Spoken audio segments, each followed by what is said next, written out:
Imagine living in a world with no cities, no countries, no writing, just desert, heat, chaos.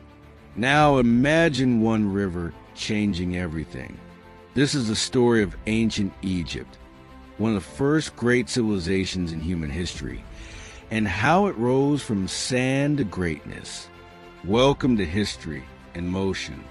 Egypt didn't start with kings. It started with water. Every year, the Nile flooded its banks, leaving behind rich, black soil, while the rest of the region was dry and unforgiving. This strip of land was perfect for farming. Food surplus meant stability. Stability meant time, and time meant civilization. The Nile wasn't just a river. It was a lifeline, a highway, a calendar, and later, a god. That's why the Egyptians called their land Kemet, the Black Land.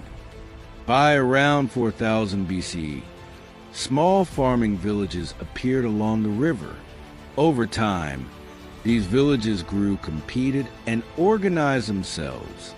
Eventually, the land split into two regions, Upper Egypt in the south and Lower Egypt in the north, near the delta. Each had its own rulers, gods, and symbols. But history loves a turning point. Around 3100 BCE, a king named Narmer changed everything. He united Upper and Lower Egypt into one kingdom. Two lands, one crown, one ruler.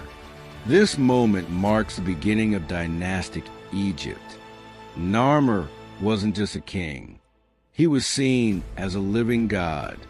And with that idea, the Pharaoh was born. The Pharaoh controlled more than politics. He ruled religion, law, the army, and even the afterlife, at least according to belief. To maintain order, known as Ma'at, the Pharaoh had to keep the gods satisfied. That's why Egypt built massive temples, giant statues, and the pyramids. And no, the pyramids were not built by slaves. They were built by skilled workers, paid and fed by the state.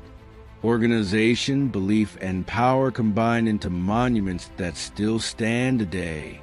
To run such a kingdom, records were needed.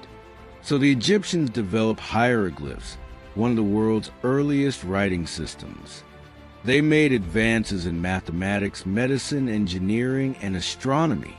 They tracked the stars and created a calendar of 365 days. Not bad for a civilization that existed over 5,000 years ago. And here's the truly incredible part. Ancient Egypt lasted for more than 3,000 years.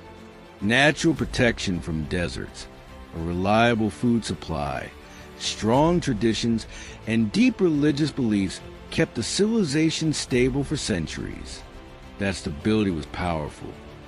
But it also made Egypt slow to change. And eventually, the world around it changed faster than Egypt could. So what is left today? Physically, the pyramids of Giza, the temples of Karnak and Luxor, and the tombs in the Valley of the Kings still dominate the landscape.